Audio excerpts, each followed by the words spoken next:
panibagong event na naman. Welcome back ulit sa Legato Sounds and Lights. Mag-setup tayo para sa another church client na actually repeat client na natin from last year. Dito yan sa Valley Cathedral Church sa Naik, Cavite.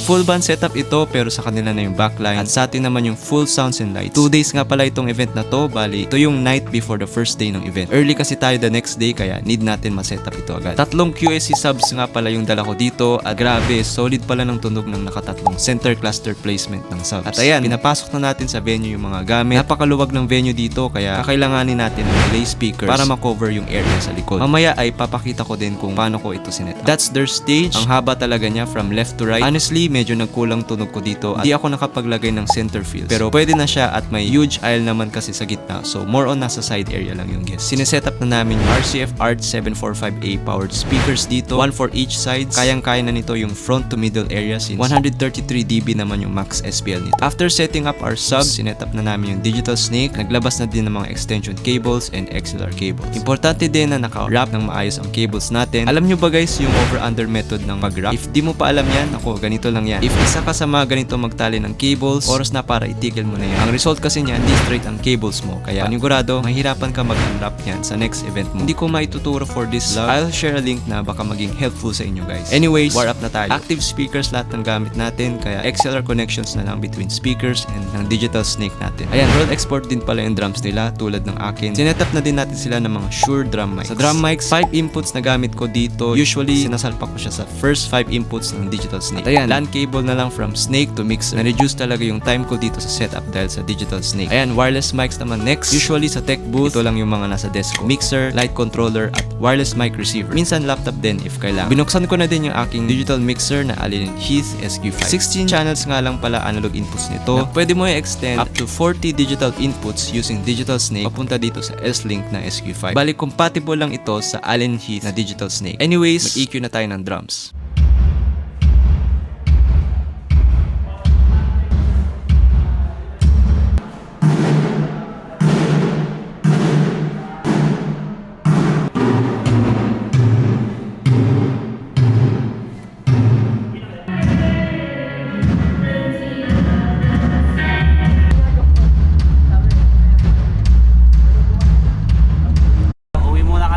Malapit lang naman eh. Bukas kami arrive kami ng Ayan, nakauwi na tayo. Babalik tayo bukas dito ng early morning.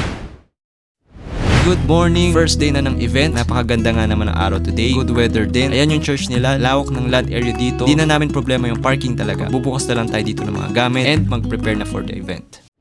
Lalagyan ko dito ng delay yung QSC speakers ko using my digital mixer. Pwede ba yung Super sa atin lang parang gano'n na ano? tarap. Pero pag may delay, Yung sasabay siya. nasasabay na siya. lupit. Start na ng event. Ito yung mga few clips na nakuha ko during this event.